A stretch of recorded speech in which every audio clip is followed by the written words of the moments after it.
Super Saravana stores. இப்போது புதிய அறிமுகம் ஆச்சி ஹோட்டல் சாம்பார் 50 கிராம் ரூபாய் 20 மட்டுமே. சம்மர் வந்தாச்சு. What's your plan for this holiday? எங்க கிட்ட விட்டுருங்க, நாங்க பாத்துக்கிறோம். GT Holidays, South India's #1 travel brand.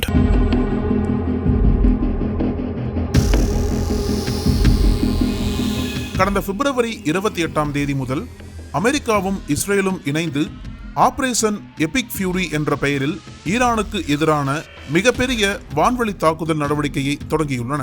இந்த நடவடிக்கையின் முதல் கட்டத்திலேயே ஈரானின் உச்ச தலைவர் அயத்தொல்லா அலி காமேனி உயிரிழந்தார். இது மத்திய கிழக்கு பிராந்தியத்தில் பெரும் பதற்றத்தையும் சர்வதேச அளவில் அதிர்ச்சியையும் ஏற்படுத்தியுள்ளது. இஸ்ரேலிய மற்றும் அமெரிக்க அதிகாரிகளின் கூற்றுப்படி இந்த தாக்குதல் ஈரானின் அணுசக்தி திட்டம், ஏவுகணை உற்பத்தி, இராணுவ தளங்கள் மற்றும் உயர்மட்ட தலைமைத்துவ இலக்குகளை குறிவைத்து நடத்தப்பட்டது. தெஹ்ரானில் உள்ள உச்ச தலைவர் வளாகத்தில் நடத்தப்பட்ட உயர்மட்ட தாக்குதலில் கமேனி உட்பட பல IRGC உயர் அதிகாரிகள், அவரது குடும்ப உறுப்பினர்கள் மற்றும் பிற முக்கிய பிரமுகர்கள் உயிரிழந்தனர். கமேனியை முடிப்பதற்காக இஸ்ரேல் ரகசியமாக தயாரிக்கப்பட்ட ப்ளூ ஸ்பேரோ என்ற அதிநவீன ஏவுகணையை பயன்படுத்தியது என்ற தகவல் தற்போது வெளியாகியுள்ளது. இந்த ஏவுகணை விண்வெளியின் எல்லைக்கு சென்று பின்னர் பூமியை நோக்கி அதிவேகத்தில் பாய்ந்து தாக்கும் திறன் கொண்டது. இஸ்ரேலிய F-15 போர் விமானங்களிலிருந்து ஏவப்பட்ட இந்த ஏவுகணைகள் டெஹ்ரானின் பாஸ்டூர் தெருவில் உள்ள உச்ச தலைவர் வளாகத்தை துல்லியமாக தாக்கின. இஸ்ரேலிய உளவுத்துறை 20 ஆண்டுகளுக்கு மேலாக கமேனியின் இயக்கங்களை கண்காணித்து வந்ததாகவும் அமெரிக்காவின் CIA உதவியுடன் இறுதிக்கட்ட தகவல்களை பெற்றதாகவும் கூறப்படுகிறது.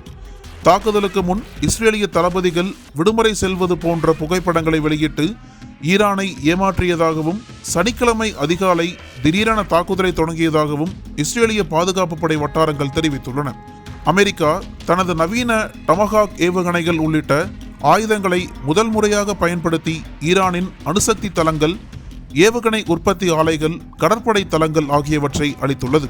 அமெரிக்க அதிபர் டொனால்ட் ட்ரம்ப் இதை ஈரானின் அச்சுறுத்தலை முடிவுக்கு கொண்டு வரும் நடவடிக்கை என தெரிவித்துள்ளார். இந்த தாக்குதல்களுக்கு பதிலடியாக ஈரான் வளைகுடா நாடுகளான ஐக்கிய அரபு அமீரகம், பஹ்ரைன், கத்தார், குவைத், ஓமன் உள்ளிட்ட அமெரிக்க நட்பு நாடுகள் மீது ஏவுகணை மற்றும் ட்ரோன் தாக்குதல்களை நடத்தி வருகிறது.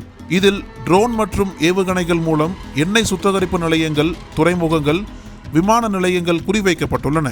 ஐக்கிய அரபு அமீரகத்தில் குறைந்தது 4 பேர் உயிரிழந்துள்ளதாகவும் 100க்கும் மேற்பட்டோர் காயமடைந்துள்ளதாகவும் தகவல்கள் தெரிவிக்கின்றன. கத்தாரில் உள்ள LNG உற்பத்தி நிலையங்கள் பாதிக்கப்பட்டுள்ளன. இதனிடையே இந்திய பெருங்கடலில் இலங்கையின் கடற்பரப்பில் ஈரான் போர்க்கப்பலை அமெரிக்க நீர்மூழ்கி கப்பல் தாக்கி நீரில் மூழ்கச் செய்தது. இதில் 83 பேர் உயிரிழந்ததாகவும் பலர் படுகாயமடைந்த நிலையில் 101 பேர் மாயமானதாகவும் கூறப்படுகிறது. மத்திய கிழக்கில் நடைபெற்று வரும் அமெரிக்க, இஸ்ரேல், ஈரான் போர் தற்போது இந்திய துணை கண்டத்திற்கு அருகே வரை வந்துள்ளது இந்தியர்களை அதிர்ச்சியில் ஆழ்த்தியிருக்கிறது.